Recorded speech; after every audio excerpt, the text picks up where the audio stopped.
Nggak bisa mah tarot mistik yang kayak gitu. Tarotnya ada aji-ajian gitu.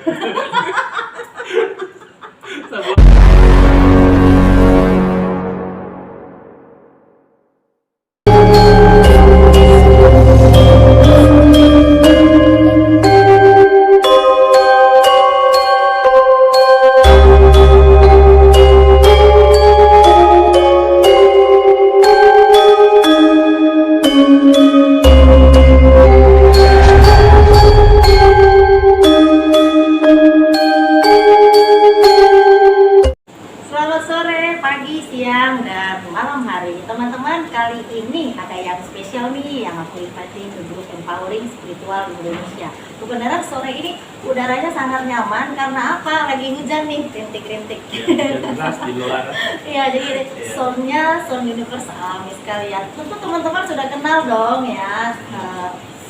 Tamu kita hari ini yang punya IG atau sosmed udah tahu dong, Sipu. Saya sih manggilnya Sipu. Ya, aku cuma orang biasa sih ya, kecuali ya manusia biasa yang mendapat misi jiwa gitu. Oh iya, oke. Ini Sipu Albert, silakan memperkenalkan diri dulu deh. Ayo, Oke, aku thanks. Albert.Reader, Instagramnya mungkin teman-teman bisa lihat. Yang butuh konsultasi bisa DM aja langsung ke Instagram aku. Oke. Teman-teman udah tahu dong ya, sekarang ini lagi marak ya channeling atau katakanlah terawang memakai media tarot nih kok. Nah, aku pengen tahu nih kok, sebenarnya masih banyak orang yang suka bingung, apalagi kalau kita ngebawa-bawa soal kayak misalnya tarot ini dari sisi pemahaman agama tertentu. Saya nggak sebutkan agamanya, kan katanya kalau tarot ini nggak boleh gitu ya. Nah, menurut Koko sebenarnya tarot ini apa sih kok? Oke. Madam, ini sebenarnya tahun ini ya hanya sebagai kayak satu media gitu loh, kayak media untuk kita baca orang atau baca suatu kondisi, suatu keadaan gitu kan, gimana sih keadaannya untuk besok atau nanti, atau gimana sih perasaan doi ke depannya, atau gimana sih keadaan di kantor saya ke depannya, ada prospek untuk berkembang atau enggak. Ini tuh hanya sebagai media sih. Ya tergantung namanya kepercayaan ya, masing-masing selera orang ya, ada yang mau percaya, ada yang enggak. Jadi ini sebenarnya tarot ini hanya media untuk channeling. Iya. Jadi kalau misalnya orang tarot nggak dosa, nggak musrik-musrik kan ya? Iya, karena ini sebagai media sama kayak teman-teman baca ini loh, baca misalnya kan nggak hanya dari tarot, kan ada dari teh, dari kopi, dari pasir seperti itu, atau garis tangan. Kan media, ini tuh sebagai media aja. Ini tuh sebagai rambu lah, kalau di jalanan dilarang masuk, ya kalau di ngakunya jelek, ya lu harus lebih berikhtiar seperti itu. Jadi kayak kalau kita mau menganalisa seseorang, jadi ini salah satu dari itu ya sebenarnya. Ya, ini hanya tools media aja. Oke. Nah terus sebenarnya kan ini kan kalau tarot di luar negeri kan udah lama ya. Pertama kali di Indonesia kan dari yang top itu dari Mama Loren ya kan. Nah tarot ini berkembang di Indonesia ini sejak apa atau karena apa sih kok sekarang orang lagi demen-demen pada tarot sih gitu? Oh, mungkin sih kalau aku lihat ya tadi dari materi yang beberapa aku baca sih dari tahun 2000-an ya, karena kan anak-anak milenial lahir tuh sekitar tahun 2000-an. Di atas 90 sampai 2000 ke atas kayak Crystal Child, Golden Child, Starseed gitu. Terus menurut Koko nih, apakah hanya orang-orang yang spesial atau ada orang-orang yang mempunyai kemampuan atau mata batin aja sih yang bisa lihat tarot? Oh, ini ya. Orang biasa bisa juga nggak ini? Sebenarnya ini teorinya itu ada, jadi kayak ada bukunya juga, bisa dipelajarin. Tarot ini ada 78 lembar ya teman-teman. Jadi kayak setiap arti dari kartu ini ada meaningnya masing-masing. Nah, mungkin kalau yang tidak memakai intuisi, yang teoritis, jadi kayak buka kartu, misalnya nomor 1, oh artinya ini nih, jadi kayak sesuai hafalannya seperti itu. Tapi beda sama teman-teman yang mungkin punya gifted, punya intuisi, jadi kayak buka kartu ini mungkin artinya di teorinya ini, tapi kita bisa nambahin, kita bisa perpanjang, kita bisa bilang kayak, oh kayaknya nggak cocok karena si doinya sifatnya begini nih, kayak gitu. Seperti itu madam. Kan aku pernah datang ke beberapa perkumpulan ya kan, yang mengatakan bahwa saya kan ada yang kata-kata begini, Bunda Lisa mah bukan seorang tarot misal ya kan, karena mungkin karena gue nih agak-agak mistik sedikit. Ini dukun mistis. Ini dekor milenial. Iya. Nah, kalau aku kan kok yang lebih suka kalau buka tarot, aku itu kan tanpa pakem ya. Walaupun belajar pakem beberapa kali, tapi aku kurang cocok. Aku lebih suka yang pakem aku, misal aku klok keluar apa gitu, Betul. sesuai dengan situasi batin aku hari itu pengennya kayak apa, atau kadang cuma aduh cabut satu aja. Nah gitu. Kalau misalnya kok Albert itu ini pakai pakem apa enggak sih? Kamu itu maksudnya tebaran atau? Pakem iya, kan kalau tebaran itu salah satu cara. Nah kalau pakem kan misal kalau tarot ini pakemnya begini, tarot yang satu pakemnya seperti Oh, caranya. iya, benar. Jadi setiap Ini- leader itu ada Style masing-masing, patternnya masing-masing, ya. benar, Iya, ada patternnya patternnya. sendiri. Jadi kayak misalnya aku bacanya begini, nggak ada reverse, mungkin leader lain ada yang reverse, atau bacanya ada yang melingkar, Iya. diputar-putar, gitu. Atau yang diberantakin, di shuffle, baru ada yang jatuh, nah itu yang dibaca, beda-beda setiap leader. Iya, kalau aku kan sering dijulukin tarot mistik ya, karena aku yang lebih yang nggak pernah pakai pakem, dan emang aku memang petarot tanpa pakem. Iya, betul. Aku juga sih. Jadi kayak flowing aja seperti Iya, itu. seperti itu. Ini kok ya pertanyaan selanjutnya nih, santai ya kok ya, santai ya. Talk show. Talk show Iya, ya, talk show. reality show. Biasanya kan aku itu kan pakai Zoom. Iya. Ini kali ini First time Albert-nya nggak live. mau pakai Zoom, dia maunya katanya yang langsung Live aja. aja kita. Secara Eki kan susah ditemui juga ya. Betul. Oke. Oke, ini kok seberapa besar hasil daripada analisa daripada channeling memakai tarot ini menurut Koko ya, personal, karena kan beda-beda orang, beda-beda opini nih. Nah, menurut Koko secara personal itu seberapa besar kevalitannya kalau kita channeling pakai tarot atau pakai batin gitu, menurut pengalaman sendiri. Oke, kalau aku sih kan aku sudah 4 tahun ya jalan Iya, ini. Jadi kalau aku dari customer-customerku sih kurang lebih akurasinya kalau pakai media ini 80 sampai 90%. Itu kalau ketemu langsung. Tapi ada juga kan yang customer aku yang di luar pulau, yang di Sumatera, yang di Medan, yang di Kalimantan. Itu kalau online baik video call atau baik telepon itu akurasinya 60 sampai 70%. Kenapa? Karena bukan personalnya yang ngambil media ini. Iya, lebih ke Kayak gitu. si Jadi kayak kita cuma ininya stempel ambil ya. wakilin, benar. Bener. Seperti itu. Dan juga namanya media ya, bisa dipercaya atau tidak, ini hanya sebagai rambu balik lagi. Iya. Terus kalau misalnya kan ada nggak sih residu kalau kita misalnya analisa orang, atau aku Betul. suka bilang omongan aku tuh channeling. Nah misal nih, kalau Albert nih lagi channeling ke seorang, katakan customer ya, klien. Nah sebenarnya si klien ini energinya kurang-kurang enak ya, saya nggak bilang energinya nggak baik, kurang-kurang enak. Terasa nggak sih residunya? Apakah residu daripada si klien ini bisa masuk ke your soul atau your card? Dua-duanya bisa. Bisa, ya? Jadi kayak misalnya nih aku baca orang, ternyata dia lagi di pelet atau lagi ditutupin atau lagi dikirim magic nih sama orang. Terus kayak aku bilang, kamu lagi ada masalah ini nggak, kesehatan nggak, atau enggak lagi ada masalah kegiatan sehari-hari, kayak misalnya yang tadinya kontras gitu, tadinya mau kerja gampang ini kok kayak males-malesan, terus kayak usaha tiba-tiba langsung drop kayak gitu. Tuh biasa kelihatan tuh, terus Bisa, ya? kok tahu ya ini kamu ada kiriman energi. Aku mau dong Seperti kok itu. dipelet. Aduh. dipelet jadi kaya raya loh kok bisa Iya, duit ya. Iya kan, biar cun dipeletnya, bukan dipelet sama CPU kita ini bahaya ya.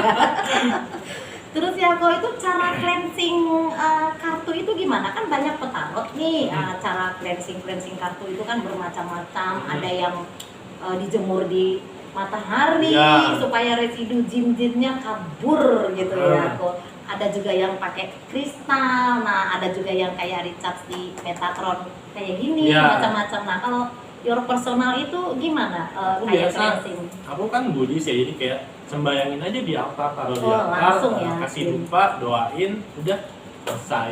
Ya, pernah nggak lagi narot-narot ini ada yang datang ke mimpi atau apa gitu? Wah ya? sering kalau misalnya kliennya ada masalah, terus kayak langsung zep gitu, waduh tahu gitu loh. Nah, teman-teman kalau susah menghubungi si Bu Albert gampang. Teman-teman cukup konsultasi ya. Nanti pendamping atau speaker teman-teman bisa tuh datang ke mimpinya. Itu nanti repot panjang urusannya deh. Ya, jadi sebenarnya tarot ini Hmm. asik ya. Tapi aku ngelihat beberapa kali ketemu teman-teman petarot. Aku dulu 20 tahun yang lalu basic aku tarot, tapi aku di oracle ya. Oke. Nah, karena pada 20 tahun yang lalu kan belum ada nih gini-ginian. Jadi aku masih bayar dulu pertama kali baca itu 10.000. Ingat banget tuh. 10.000. Iya, Sekali. 20 tahun yang lalu Oke. 10.000 dan belum berani yang show off. Eke petarot loh, belum berani. Jadi Kalau- kan masih uji coba. Iya, ya. kalau sekarang berani. Bunda Hmm. Luis Samarin, oh Eke dekom milenial. Nah, itu udah berani Ya, ini ya. tarifnya sekian gitu. Ini buka-buka kartu ya, cut dulu ya. Sekali baca sekian gitu. Ini buka-buka kartu nih. Nah, terus pertanyaan selanjutnya ya, Kok. Menurut Koko, apakah dari hasil analisa sehari-hari ya, Hmm. kalau misalnya channeling memakai kartu ini berpengaruh kepada jam terbang Hmm. atau daripada si petarotnya atau kartu yang dipakainya? Oke, ini balik lagi tergantung gimana pasiennya sih sebenarnya, Madam. Oh, Jadi gitu ya? misalnya gini, ada pasien berobat nih ke dokter. Hmm. Dia bilang nggak dicek di sini sakit nggak, terus ya udah sehat kan hasilnya sama Jadi kayak tarot. si kliennya Iya. ngeblok ya? Iya ngeblok, jadi dia nggak mau Oh. ngaku kayak misalnya kamu ada ini ya, kamu nggak kok nggak ada ya, terus lu baca ya kalau bilang gua salah ya mungkin dari kamunya ada tidak mau terbuka gitu kan, nggak mau ngaku atau disembunyiin, atau mungkin ya benar-benar readernya ya masih newbie, Nah, terus jadi nggak tahu. Ngapain bayar kita ya kalau Iya. misalnya dianya Ngetes biasanya. nggak totally surrender. Maksudnya kalau gua datang ke seseorang terapis, Mm-mm. gua bisa sampai nangis loh ya. At Iya. least gua seorang coaching, gua butuh di coaching, gua tetap kasih tahu karena menurut aku apa yang masalah kita itu memang wajib kita kasih tahu karena kita butuh bantuan Iya, kan betul. gitu. Kebanyakan ya datangnya cuma nanya-nanya sekilas ya. Ya 20-30% ada yang ngetes, ada yang cuma nanya-nanya nggak penting, misalnya gimana sih hari ini si Doi masih inget sama gue gak, sayang sama gue gak, ya yang itu which is setiap hari lu nanyain. Terus Kayak kan gitu. banyak yang nggak tahu nih, Iya. kartu ini mahal nggak sih ya? Kok kartu-kartu Hmm. tarot ini mahal nggak sih? Ini sih aku beli yang versi reprint ya, nggak sampai 100.000 gitu. Mungkin kalau yang versi aslinya bisa ada yang setengah juta, jutaan. Nah, bahkan yang punya gitu. Koko apa nih kartunya? Aku ini RWS sih, Rider White. Hmm. Jadi ini untuk yang basicnya tarot. Tapi menurut aku pribadi, walaupun tarot banyak ya, tapi kalau menurut aku tuh ini yang paling paling bagus kalau untuk channeling menurut Iya, aku. karena ini yang basicnya Iya. Rider White. Aku banyak tarot punya ya, tapi aku yang selalu pakai itu yang tarot aku sendiri sama yang ini yang Ini udah yang sampai enak. lecek. Betul. Oke. Tapi karena sekarang aku lebih banyak di hipnoterapi past life, jadi aku agak jarang. Berkurang, iya, dosanya Berkurang. berkurang. Tapi ya senang sih. Cuma ada berapa kali bertemu beberapa teman dari tarot, dia bilang bahwasanya kita bukan bagian dari orang tarot karena kenapa? Katanya, oh kalau Bunda Lisa mah tarot mistik ya kayak gitu. Tarotnya ada aji-ajian gitu. Sebelum tarot bakal sesajen dulu, nyalain Oh, lilin. Ada sama. kayak gitu. Sebenarnya kalau menurut aku nih ya, itu bukan mistik, tetapi cara pandang orang melihat itu mistik. Contoh begini, kalau misalnya orang pakai dupa, itu kan buat untuk ngebuat layar pikiran kita kan biar lebih deep kan, Betul. lebih enak. Hmm. Itu orang bikin lilin-lilin gitu. Secara di hipnoterapi juga kan itu satu tool untuk supaya kita lebih santai. Oh, Cuma lilin. cuma orang lain yang ngelihat, waduh ini mah tarot magicer banget nih. Gue demen tuh kok yang gitu.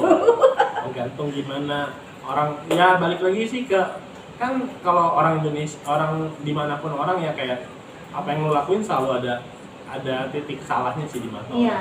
Whatever you do, Oke. people will always something to say. Nah, pertanyaan yang terakhir nih kok, menurut Koko nih, aku kan kalau melihat di IG itu tarot-tarot luar negeri itu kan keren-keren ya.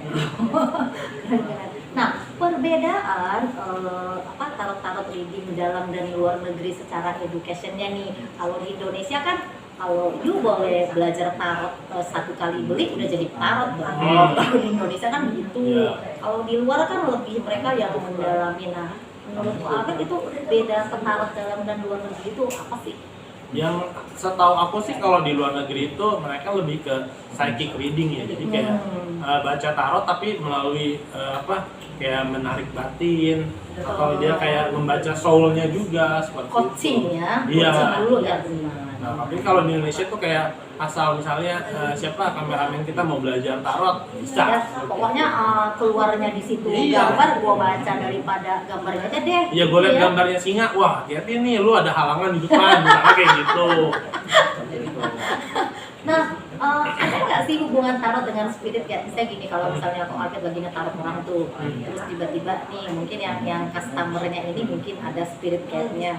Ada nggak sih yang kayak ngerasa aduh nggak nyaman nih ngetarot orang ini, mungkin spirit guide-nya malu-malu kucing atau gimana? Ada yang mereka spirit guide-nya nggak kasih gitu loh, jadi kayak nutupin, ngeblok. Jadi kayaknya kita nggak nyaman. Iya, mau baca kayak nggak nyaman, kayak mau baca tuh kayak harus ngomong izin sama sebelahnya. Terus kalau misalnya gini, aku kan kalau ketemu orang, sama Ayu kan aku nyaman-nyaman aja. Kita pernah loh satu pertandingan dan kita kalah. Ya aku masih newbie kok sebenarnya. Di situ nggak ada kalah menang, kita hanya cari pengalaman ya. Jadi dalam setiap kita meet up atau ketemu dengan orang, vibrasi dan frekuensi ini kan pasti kerasa nih ya kan, kok ini nggak nyaman banget. Kayaknya nolak gitu ya.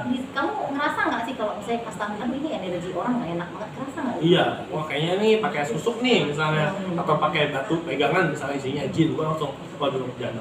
Kalau deket aku nyaman nggak kok? Oh, sangat nyaman. Isinya mother earth. Sangat nyaman ya teman-teman. Ya, sangat nyaman kan. Yang penting sangat nyaman. Asal jangan susuk saya jangan sampai rontok. Masa dong lagi susuk kanan saya? Ini susuknya susuk energi ya, teman nggak ada cerita susuk-susuk aneh-aneh ya, nanti salah paham di pendengarnya, kita hanya bercanda-canda. Nah terus kok yang terakhir nih kok, ada nggak pesan-pesan kok untuk misalnya teman-teman dari Empowering Spiritual Indonesia yang lagi menonton ini, untuk teman-teman yang baru pemula, apa sih yang harus mereka lakukan kalau pengen jadi seorang petarot reading ini?